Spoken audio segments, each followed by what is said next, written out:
Welcome to Film Witch, a podcast with me, Sandy Settle, practicing pagan witch and tarot reader for over a decade, and a big fan of films. Here I talk about movies, their intersections with witchcraft and femininity, and whatever else I have on my mind, which is usually a lot. Blessed be, come in and sit for a spell. And please, rate and review me on Apple, follow me on YouTube and Spotify, and share it with someone you think might enjoy it. It helps way more than you might realize, and it means everything to me. Please consider joining my Patreon, which is the best thing you can do to help this podcast continue. You can also find me on Instagram and on Letterboxd at FilmWitchPod. You can send kind words, suggestions, and business inquiries to filmwitchpod@gmail.com. From 2010, Lawrence Talbot returns to his foreboding family estate after a meeting with his brother Ben's fiancée, Gwen Conliffe, where he learns Ben is missing. Ben's body is found ripped to shreds, and Lawrence's father, Sir John, is colder and more cryptic than ever. Lawrence is attacked by a mysterious creature while searching for answers from the local Romani, and Gwen is drawn further and further into the Talbot horrors and closer to Lawrence. Joe Johnston's underrated reimagining of the Wolfman is drenched in gothic romanticism and the decaying terror of a curse that refuses to remain in the shadows. Hello, everyone. Welcome back to Film Witch. It is me, Sandy. So happy to have you here, and thank you for listening. Just want to say real quick on top of what I usually say that I am super grateful to anyone who has been listening to this podcast thus far and supporting me just literally by spending time listening to everything that I've recorded. It really means so much to me. I think I speak for a lot of small-time creators when I say that it is kind of something that you might end up just doing for fun for yourself, for at least for a while, right? Nobody who does stuff like this knows if there's a point where, you know, they're going to be able to make any money off of it, or if, God forbid, make a living off of it. I think for a lot of us, you know, we're kind of just making stuff because it's the only thing we know how to do is make stuff and put it out there into the world and then kind of move on to the next thing. A lot of us who have been artists for a long time, you know, speaking for myself, this is just something I do for fun, you know, and as far as my art goes, my writing and things like that, that's not, you know, I haven't made any kind of income or any kind of living off of any of my art at this point in my life. And I'm going to be 38 next month. So I think I was, you know, kind of making a point of most of us, I think, who do stuff like this, you know, there's no guarantee of us ever making any kind of living off of it in any way, shape, or form. We're doing this because we love it. You know, I'm making this podcast because I love movies and I watch movies all the time, and I have for many years.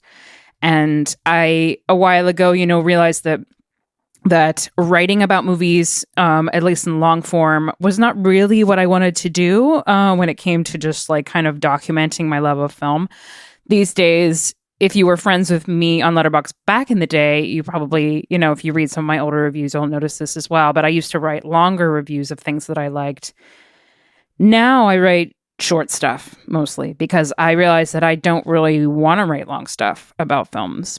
What I would like to do, and what I have been working on over the past year, is talking a little bit about the movies that I love and why I love them so much, and finding ways to connect those films that I spend so much time on to my personal life, to my personal preoccupations and the things I care about, feminism and the practice of witchcraft being at the top of that list every day in my life, and finding ways to connect the two together, art and practice, I guess, or art and mutual aid, something like that. So thank you for being here. I know my whole spiel. Now we shall move on to talking about the 2010 Wolfman. So this movie, let me say right off the bat, this is to date. I'm recording this at the tail end of 2025 or so. To date, this is my favorite Wolfman movie, my favorite werewolf movie. Controversial opinion, I think so. I'm putting this above films like An American Werewolf in London and The Howling and whatever other werewolf, the original Wolfman. Yes, I am putting this 2010 version above the original Wolfman. And I can understand how a lot of people would want to disagree with me about that. I have watched the original Wolfman several times, I will say. So, I've done my homework and I'm allowed to have my own opinion and all of that. So you might as well kind of don't really waste your breath on trying to tell me that I'm wrong, right? Because subjectivity is the thing. And I'm, allowed to pick my favorite and all of that. So this is my favorite. I expect it to be usurped, perhaps at the end of next year when Robert Eggers' Werewolf comes out on Christmas. He's my favorite current filmmaker, as many of you know, and I'm just expecting to absolutely fucking love that film. And it's going to be in Old English, and with Eggers that he's going to do the sets all up. Historical and it's probably going to be fucking amazing. I'm not a huge fan of Aaron Taylor Johnson. I thought he was good in Nosferatu. His role was not super complex or anything. He was kind of the straight man, right, to everything else. So I honestly haven't watched a lot of his stuff other than Nosferatu. So I'm very curious to see what it's going to be like. And I love Lily Rose, and I thought she was phenomenal in Nosferatu, so I'm excited for her to return. I'm a huge Willem Dafoe fan as well, so yeah, very excited. But as it currently stands, and I will say, there is a chance that this will still be my favorite werewolf movie after that. We'll see, right? I think there is something of a chance, just because this movie is so in my wheelhouse.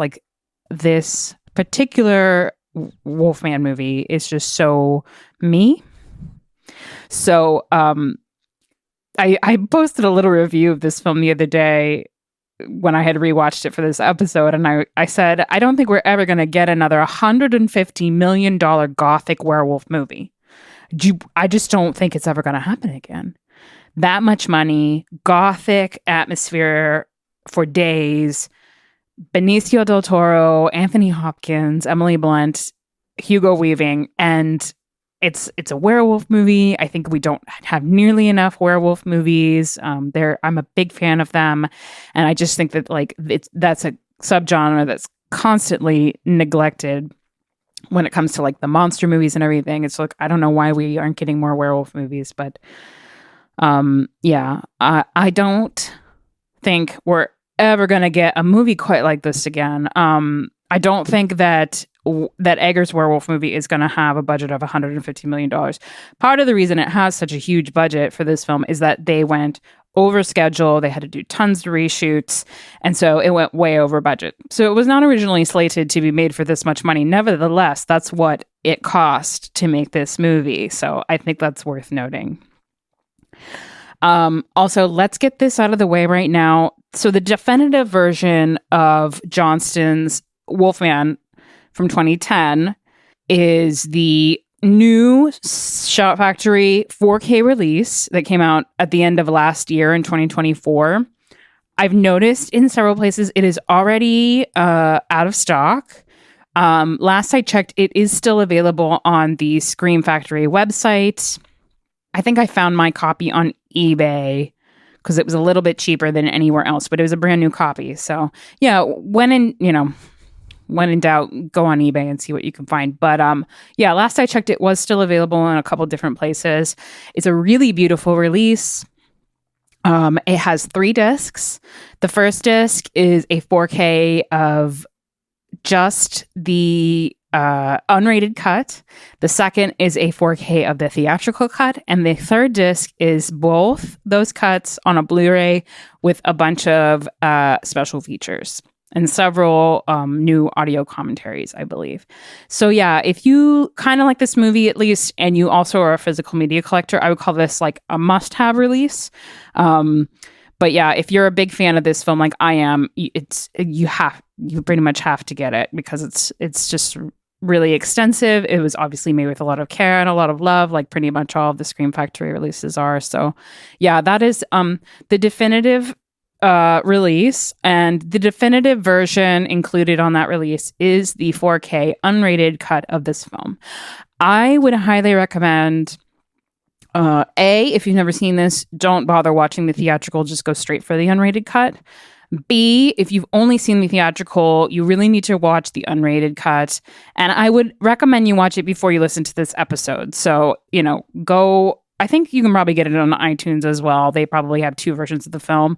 Buy the unrated cut and watch that, and then listen to this, because I'm always judging this film from the perspective of that cut. And I'm not talking about the theatrical cut, which is quite different in a lot of ways. So, when people kind of trash this film, I assume immediately that they just haven't seen the unrated cut, that they have watched the theatrical cut and there's a lot of stuff missing in that cut. And that's why they're like, why all their criticisms sound crazy to me, because I'm like, oh, you haven't actually watched like the real cut of this film. Okay, I get that. It's kind of like a lot of people know that I wrote a really long review of Zack Snyder's Sucker Punch back in 2016 that I think is now the top review on Letterboxd for that film.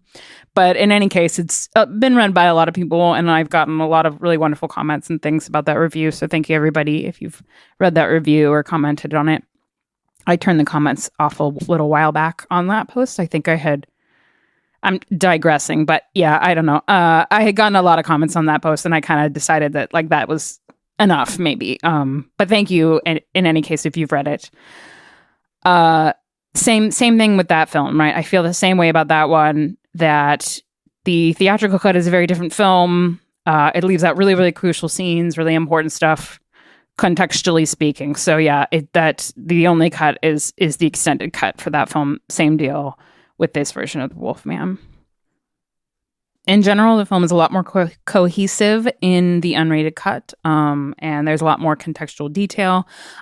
You get to see Rick Baker's Oscar-winning creature and practical effects for this film in a lot more detail in the extended cut. And there's just some scenes included in this version that I think just do a lot for, kind of like fleshing out this story more and making it a more compelling watch. There's a really kind of an innocuous, wonderful scene on the train when Lawrence is traveling back to the family estate, and Max von Sydow is cast in this tiny role of this older gentleman sitting across from him, and just kind of bestows the gift of this wolf silver walking stick on him. And it's just like a lovely little scene. It doesn't really have to do with anything else in the film, but it just kind of is a nod to the original film and is kind of this version's take on that, or spin on just little contextual details and things like that. So, and Max von Sydow is wonderful, so it's just like fun to see him there for 2 seconds. He never shows up again, so who knows? Maybe, I like to think, because I've watched this movie a bunch of times, I always like to think that he's secretly a werewolf and that he's just like wolf recognized wolf, even though like I guess Lawrence isn't actually a werewolf yet at that point, but he just like sees it in the bloodline or in his something. He has a premonition. In any case, yeah, just a lot to love in the unrated cut that's just simply not there in the other one. So it has been consistently difficult for me to wrap my head around how lukewarm some people's reaction to this film is. Like I said, I kind of always assume that they haven't seen the unrated cut, and that's what they're judging the theatrical cut, right? And so they're just coming at this film from like a very different perspective. But I also want to acknowledge that I know that the Gothic genre can be polarizing for a lot of people. I know that it's just not some people's bag. Like, do I understand that? Not necessarily, but I just know that like some people don't care for Gothic films or Gothic storytelling, right? I'm aware of this. So I assume if someone tells me they don't like this or they think it's bad, that they are not a fan of Gothic films in general. Like if you made them sit down and watch The Innocents, it wouldn't be for them. Or if you made them sit down and watch Guillermo del Toro's Crimson Peak, they just would be like, this isn't for me. I don't care for this, so I can see that like my assumption, is that person is the same person, right? The person who's like, I think that Joe Johnston, Benicio del Toro, Wolfman movie is not a good film. I think that Guillermo del Toro movie Crimson Peak is not a good film. Like, I think those are the same person. At least that's what my assumption would be. Because if you're judging this objectively from the unrated cut, you know, like the good cut of the film, and like, I just don't, it's really, really difficult for me to wrap my head around why a person would think that this is an objectively bad movie, right? The 4K really brings out more than ever how incredibly beautiful this is from a production design standpoint. Rick Baker's effects for the werewolves, like, the performances are all stellar. The cast is incredible. I'm going to get into more of the production stuff, you know, as we go on, but there was a lot of love and a lot of care and a lot of passion put into this film. Everyone who was involved seemed to care very much about the legacy of the Wolfman. And yeah, there was not like a kind of like flippant attitude from anybody on this set, as far as I could see. I watched a lot of the supplementals on the Blu-ray for this episode, and listened to a lot of the interviews with Benicio and with Joe Johnston and with Baker and what's the guy who helped him? Jack Elsey, I think. I can't remember his first name. Elsey is his last name. A British fellow. I will look back in my notes in a minute.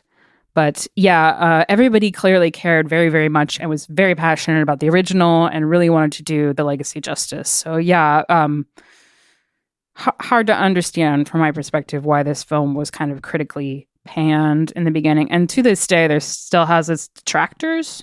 It's interesting to me. I think there's definitely like that kind of thing of like the legacy of the original Universal monster movies kind of getting in the way of other things that are good to a certain extent. Because like you watch, all I can say is like watch this movie and then watch like the Tom Cruise Mummy that came first, that was supposed to be part of that like new dark universe, Universal Marvel style movie, you know, like, and it's absolute garbage. It's absolute trash. And then you watch this and like, this is so beautiful. Like, this is so great. Yeah. I don't know. I don't know what people are comparing it to. It confuses me.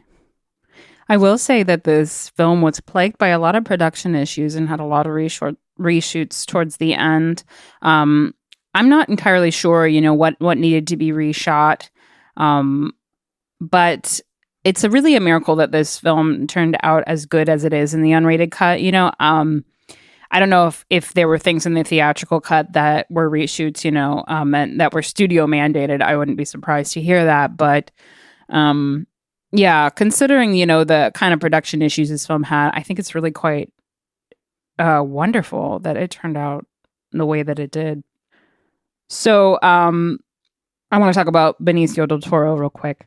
So he is known for having a lot of monster movie memorabilia in general. The story I had originally heard about Benicio is that he had a lot of Wolfman memorabilia, but it turns out that he, as a child, was a huge fan of Universal monster movies, right? And that carried through to his adulthood. And he now has like quite an extensive, just general movie monster memorabilia collection. And it makes me think that I wonder if he and Guillermo del Toro are friends, you know, because it just reminded me of like Bleak House and like Guillermo's huge collection of monster stuff.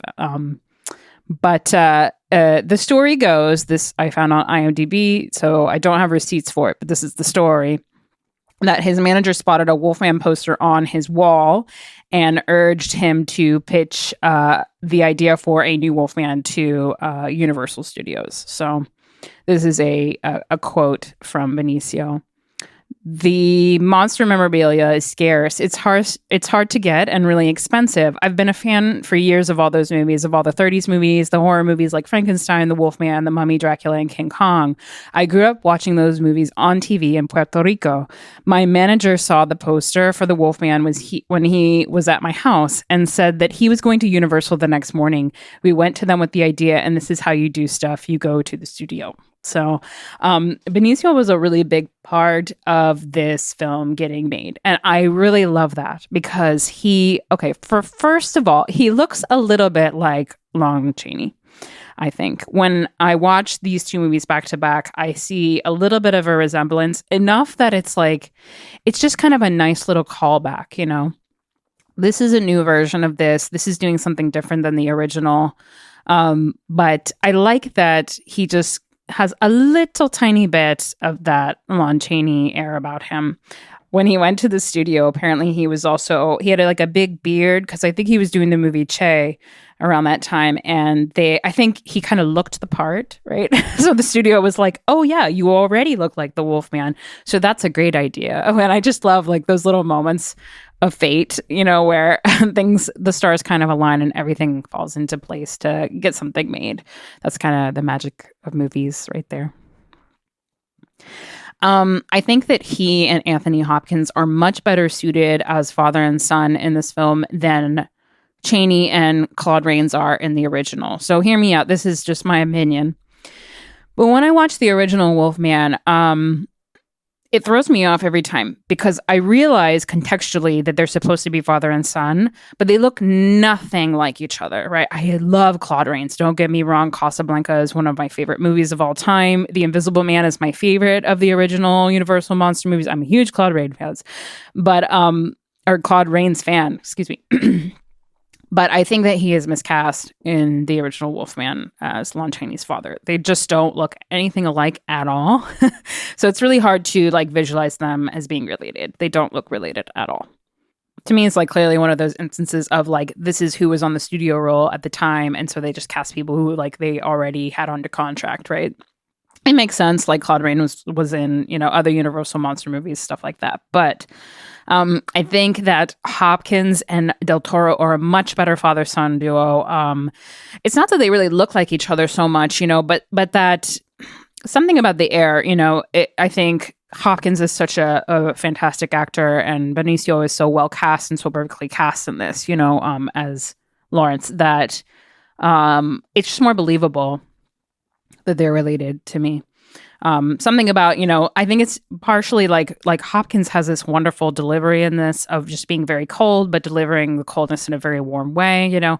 He's such a talented actor. Like you see that even in Hannibal Lecter and The Silence of the Lambs, like he's very chilling, but he's like warm about it. He's jovial about it. And he brings that kind of same quality to Sir John in this movie. And I love that about it.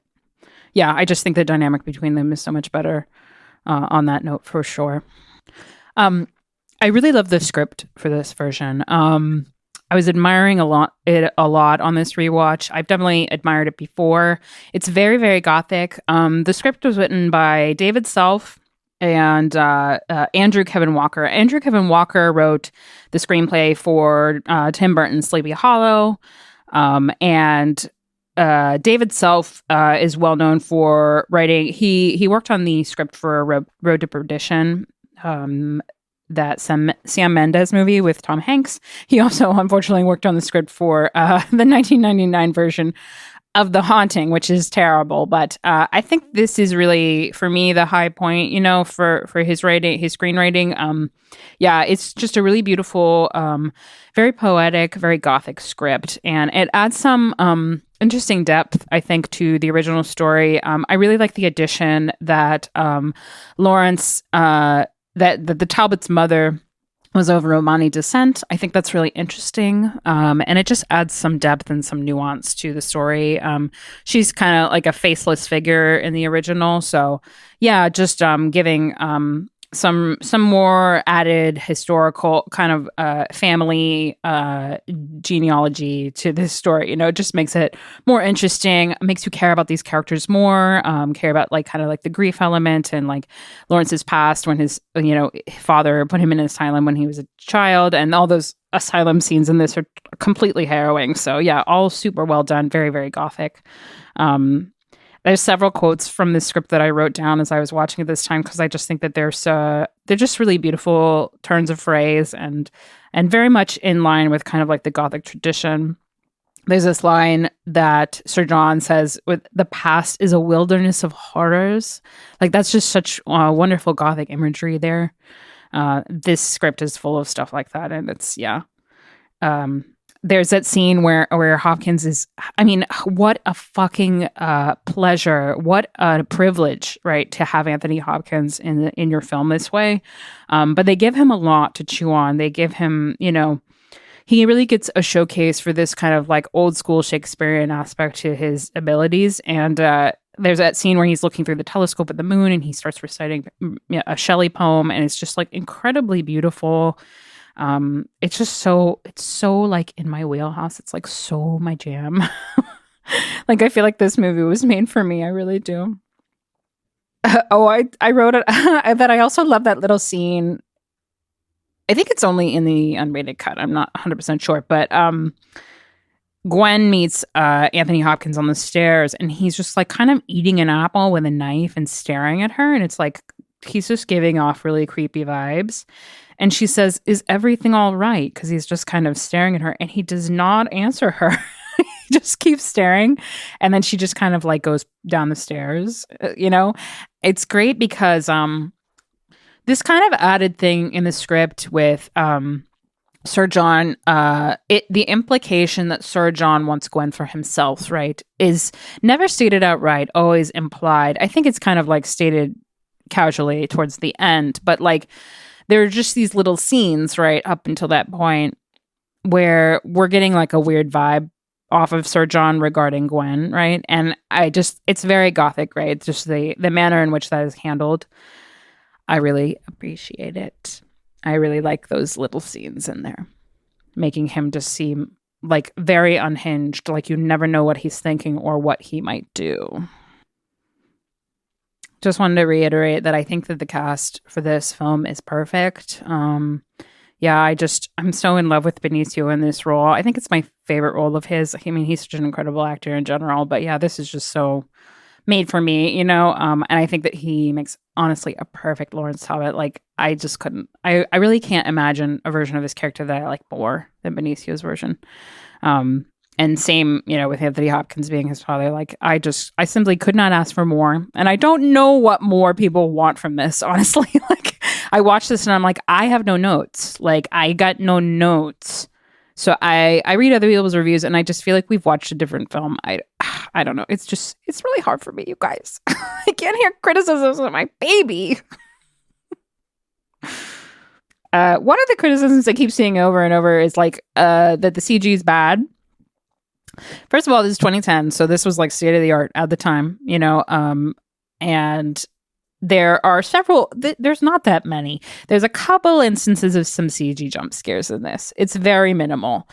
They were most likely studio mandated, right? Like they're like, you got to have some classic jump scares in there. And this was before, the jump scare thing was really out of hand the way it is now with Blumhouse and stuff. So yeah, I just think that's like an interesting criticism of this film, considering what, the junk that's coming out lately. But Rick Baker's practical effects in this are so incredible. It's like the CG doesn't even matter. You just kind of like push it aside, I think, to be honest with you, from the criticisms that I read about the CG, like there is not that much CG in this movie. So I think people who are criticizing it, half of them, I'm convinced, seem to think that Rick Baker's effects for the Wolfman are CG. Those are practical effects, baby. Like, that is Benicio dressed up in a giant, full-functioning Wolfman costume. Like, I would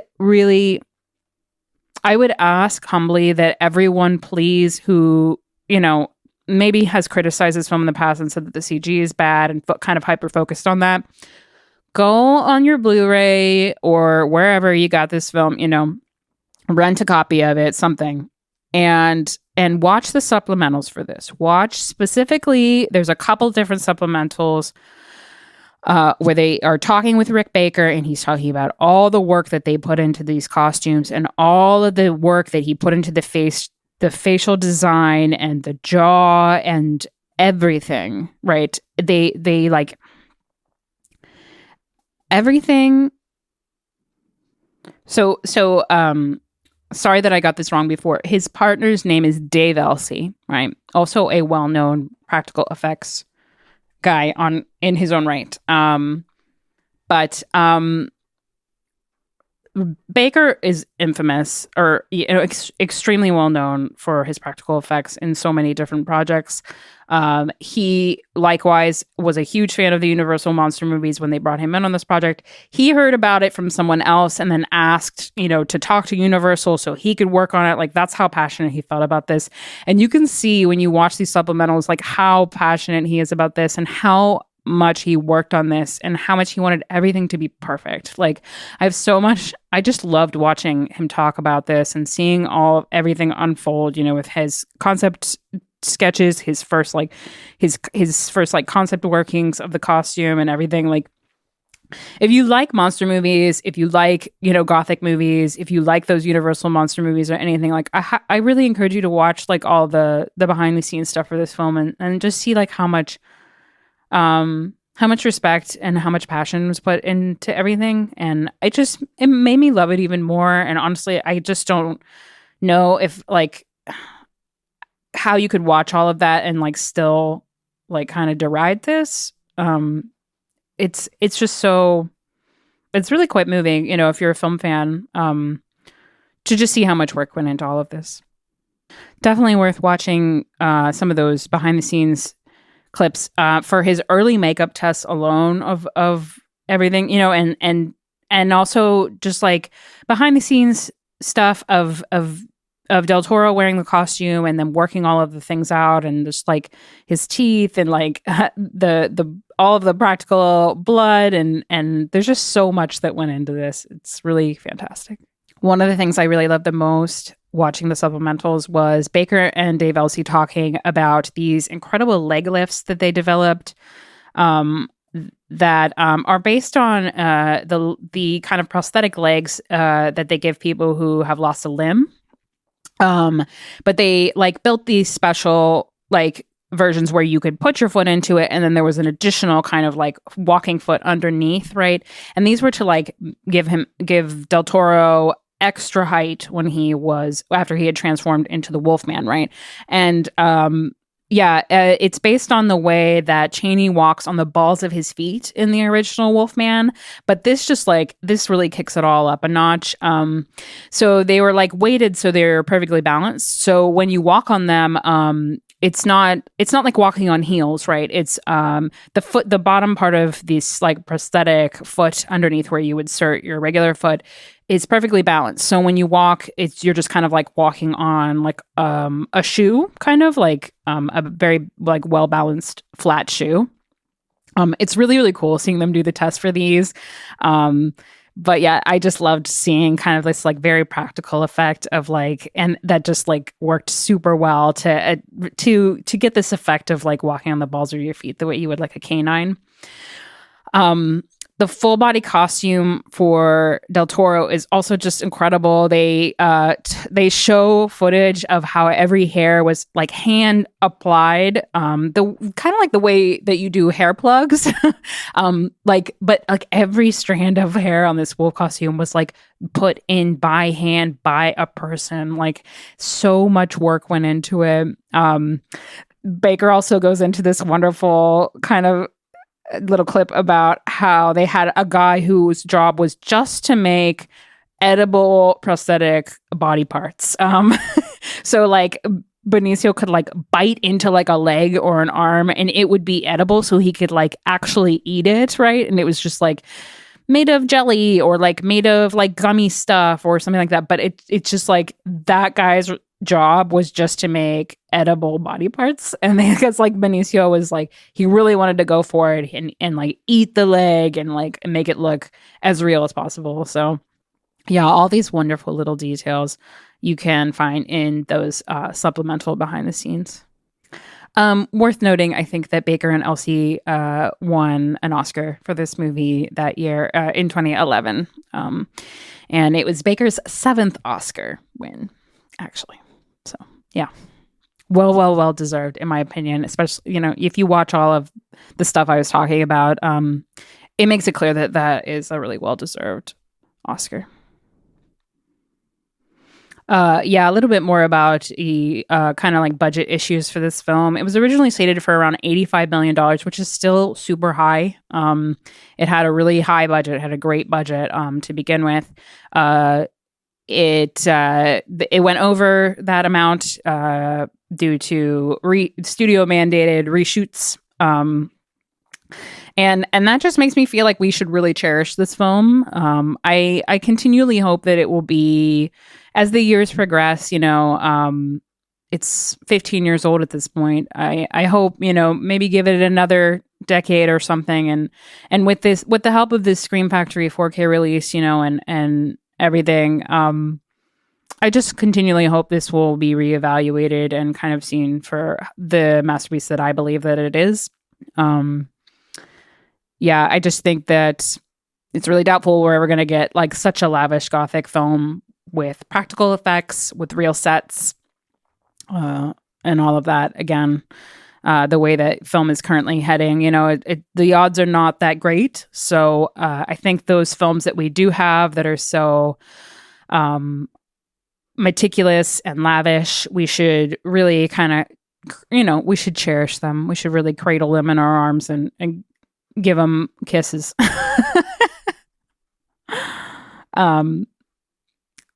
Yeah, for a point of reference, Guillermo del Toro's New Frankenstein costs $120 million, which is extremely high budget for that film.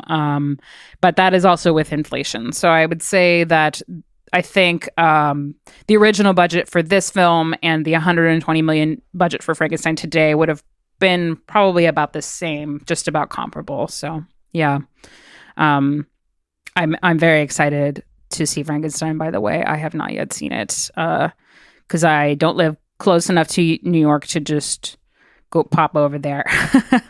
I live about an hour away from the New York state line, but I think about 3 hours, maybe a little less, away from New York. So yeah, I wish. That'd be nice. I also have a 2.5-year-old, so I don't think she's gonna sit through Guillermo del Toro's Frankenstein, but yeah, have all intentions of watching it next week when it drops on Netflix.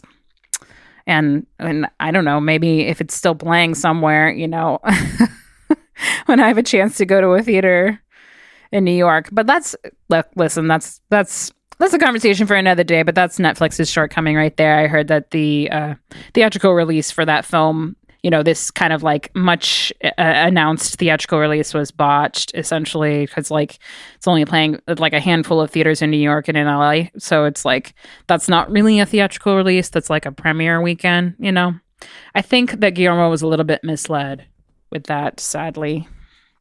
I hope he raises a big stink about it, but what do I know? So The Wolfman was shot at 2 different British estates, one called Chatsworth and one called Castlecombe. I just think this is so fantastic. You can just really kind of like almost even smell this like musty old manor estate, the Talbot estate. Everything is so real. It looks so fantastic, real stone, real plants. I know that they kind of like dressed these up a little bit, and made them look more weathered or added some fake plants or something, but, these are real estates that they shot this movie in. And I think you can tell when you watch this is not a green screen, deal. There's a little bit of green scene, some of the outdoor scenes. Some of it's a little bit, a bit of added stuff, but yeah, the estates themselves real. Also shot at a real village in Wiltshire called Lacock. So those scenes in the village are also real, and I think you can tell. I thought it was a beautiful set that they had built, akin to like something that like the town or in Nosferatu, that film was shot in Prague, I believe, and those scenes, like at the beginning with Thomas walking through the streets in Germany, that's a very elaborate set. So I assumed it was something like that, but no, this is a real village that they shot in the UK. All of this really lends itself to the tangibility of production design in this movie. The very tangible production design by Rick Baker, the very tangible sets. I'm truly obsessed with the level of tangibility in this film, to the point where like the CG doesn't bother me at all. Next to this like incredible production design that was clearly there's so much detail. Like, you can clearly reach out and touch these buildings. You can clearly reach out and touch, these objects. You can reach out and touch a suited up Benicio del Toro, full on bipedal wolfman. I am so obsessed with it. I think it's so fantastic. Every time I watch it, I'm just like, I want to eat it like cake. I'm very impressed with Shelley Johnston's cinematography work for this. He worked on a lot of films with Joe Johnston. He did the first Captain America movie with him and Jurassic Park 3. This stands out to me as Johnston and Johnson's best work by far. As for Joe Johnston, the director, he directed a movie that I really like and grew up with called Jumanji with Robin Williams, but this is, I think, his best work. I really do. This other guy named Mark Romanek was originally attached to this film. I had never heard of this man before, and I did a little research. The project that he's probably most well known for is Nine Inch Nails' music video for Closer, that I Want to Fuck You Like an Animal song. Yep, that one. And some other noteworthy music videos. Johnston is more well known for like kind of family friendly fare, like that first Captain America movie and Jurassic Park 3 and Jumanji and such. So it's very interesting that he was given this project, but I think that he passed this test with flying colors. I really do. And considering how strong this is as a Gothic work, I wish that Johnston had, done another Gothic film at some point, or that he would in the future. I know this film did not recoup its budget, right? So it was considered a failure, but I think, watching it now in 2025, it's clear that this movie is not a failure, that this film really excels in the style of storytelling that it was driving at, and all of the meticulous detail that was put into it, and the passion from everybody who was involved. Also has a wonderful, fantastic score by Danny Elfman. This guy named Paul Haslinger, a PWS Anderson regular, not Paul, the other guy. The PWS Anderson, who directed Alien vs. Predator and a movie that I love called Pompeii and some other stuff. Oh, he also directed Event Horizon. Yeah, Paul Haslinger is the guy who usually does the compositions for his films. But he was attached originally to do this film. But he apparently did a weird electronic score for this film, which would have been completely wrong. I am so relieved that Danny Elfman did end up doing a very classic Gothic score for this. I think he was a great pick. And so relieved they did not go an electronic score route, or else this might have turned out like Lady Hawk, if you've ever seen that movie. A movie I love, but would be a 5-star in my book. But unfortunately, that score is so fucking terrible. So yeah, watch Lady Hawk if you don't know what I mean. Oh, also worth noting, just to fangirl Benicio del Toro a little bit more, he mentioned 2 films as influences on his version of Lawrence Talbot. One is Hammer's wonderful Curse of the Werewolf, starring Oliver Reed, and directed by Terrence Fisher, who is probably the best of the Hammer horror film directors. Yeah, a movie that I've seen at the Mahoning Drive-In, actually. If you live around the anywhere in Pennsylvania, I should say, you might have heard of the Mahoning Drive-In if you're a movie fan. But I live pretty close to where that drive-in is, and I have seen that film on 35mm at Mahoning, and that was cool. Another movie that Benicio has mentioned as an influence on his performance is Universal's lesser-known werewolf movie called Werewolf of London, which I have seen, but it's been a long time. I would like to revisit it at some point. I remember liking it. So, yeah, but if you want to know more about Curse of the Werewolf in particular, you should head on over to Patreon, where I will have dropped a new Patreon episode about Curse of the Werewolf. soon after this episode goes up, I believe. Another part of the script that I really love in this is Hopkins' delivery of that line, "You see, I am quite dead." Looking in, he's encouraging Lawrence to look into his eyes and recognize that he is, in his own words, dead, though still living.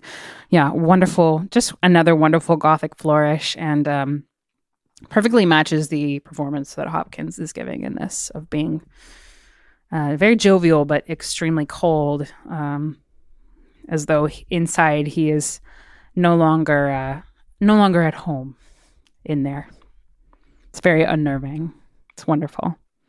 The nighttime and wood scenes in this look really fantastic. A lot of newer films, and this has been talked about a lot, have a lot of issues with the color grading. So dark scenes are pretty much impossible to see. I know a lot of the dark scenes in HBO's Game of Thrones, for instance, have this problem where if the scene is set at night, you cannot fucking see what is going on.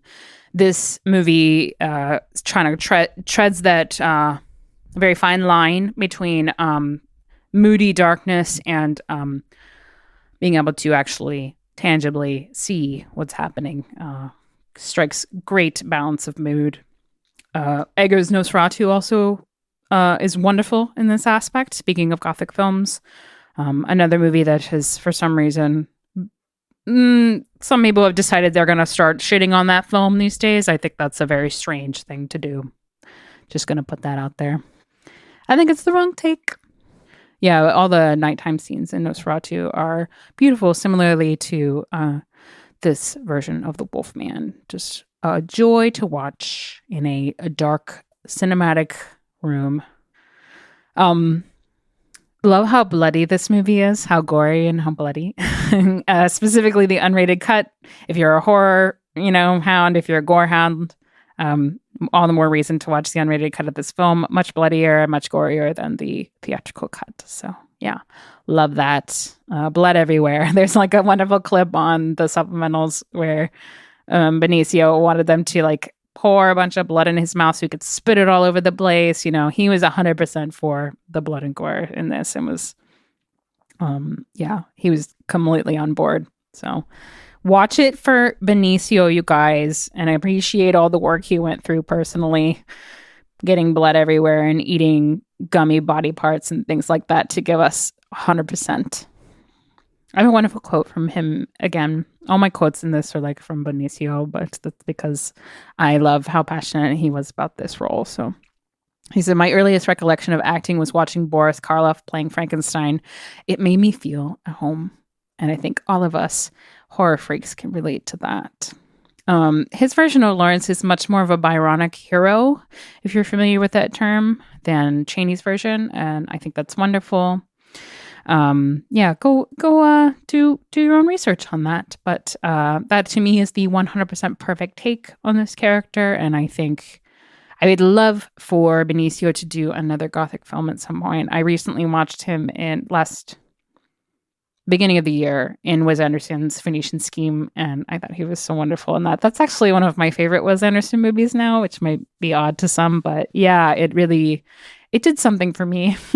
I'm not the world's biggest Wes Anderson fan, so I'm a big fan of a couple of his films. Some of them don't do anything for me. I'd put it like that. I love Fantastic Mr. Fox. I'm a big stop motion gal, so that's one of my favorites. And I actually really love Rushmore a lot. But I adored Phoenician Scheme, and I felt like I want Benicio to be in every single one of his films now. And same with Michael Cera. I couldn't believe that he hasn't been in any of his films till this point. But yeah, really, really enjoyed it and thought it was wonderful. And I'm excited to revisit it. I'm hoping that Criterion's going to put out an edition for that movie. But yeah, I'm also very biased about Benicio. I love him. So I was very thrilled to watch a Wes Anderson movie that has him in it. Like I said before, apparently he has quite an extensive Universal / general monster memorabilia collection from films. So yeah, that would be a real privilege to get to see what he has. And I am jealous of whoever is buddies with him and gets to see it. There's a lot of really warm comments between Rick Baker and Benicio in the supplementals about getting along really well together. I just loved those. It seemed like they, became quite good friends throughout the production of this film. Benicio said, "I think we both have respect for these monsters," which I thought was a beautiful sentiment. And he said, "We hit it off." So, yeah, it seems like they got along very well and both felt like they understood that each of them had a similar passion for this material and was really giving it everything. So, for a little last tidbit here, a wonderful quote from Rick Baker. My hope is we can bring back some of that gothic horror. And I think that this film does that wonderfully, does it? Now I say perfectly, in my opinion. I think, I just want to say this because it's on the tip of my tongue. Sometimes when we watch something, I think we tend to zero in on the things that we are not enjoying or the things we think could have been done better or maybe should have been omitted, right? I think back in the beginning of my film journey, more so than now, I did this quite a bit where I would focus on the things that I was not enjoying or the things that I didn't like about a film that I was watching. I think part of the reason that I think that this is a 5-star film for me now is because I've kind of let go of a lot of that inclination to be critical of something. And part of that, I think, is because with time and with watching more of cinema and kind of being further along on my cinematic journey and talking to more filmmakers and all kinds of things, I have come to a better understanding of just how difficult it is to make a film. That it's quite a miracle, in fact, if anything about your film turns out good or even well or even okay, just because there are so many moving parts, so many people have to be on board, everybody has to be as understanding of each other as possible. The fates need to align so your cast fits right into their roles, so they so all the people working on it can do their jobs efficiently and do them well and do them passionately and all of these things. And you can imagine how much, an $85+ million film, how many moving parts there are and how many people's livelihoods are at stake and all kinds of things that make it a very stressful job and very difficult, right? And there's so many different aspects that you're trying to bring all together into a cohesive whole. I think that the reason that this is a 5-star film for me now is because I see that the things that don't work are very minimal compared to the things that do work very well and are done with so much love and so much respect and so much passion. And at the end of the day, love, respect for the material, passion for the material, and goodwill kind of between members of the cast and the crew, which it seems like was very much part of the process for this film. That outweighs a few moments of jump scare CGI in my book. And that's why I think that stuff can kind of be disregarded, right?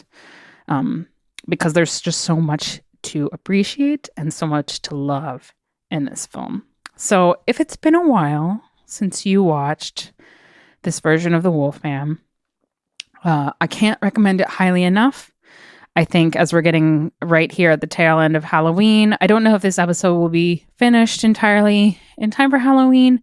If not, it's probably coming out right after Halloween. And in either case, in the old calendar, Halloween lasts till November 2nd. So just saying, you have a couple extra days. Even if this episode doesn't come in under Halloween or you're listening to it later, way after it's come out, this is a great, just general spooky season film. So, from to the end of winter, this would be a great winter watch, honestly. It's just very moody and would be excellent to watch under a blanket with a cup of hot cocoa or something like that.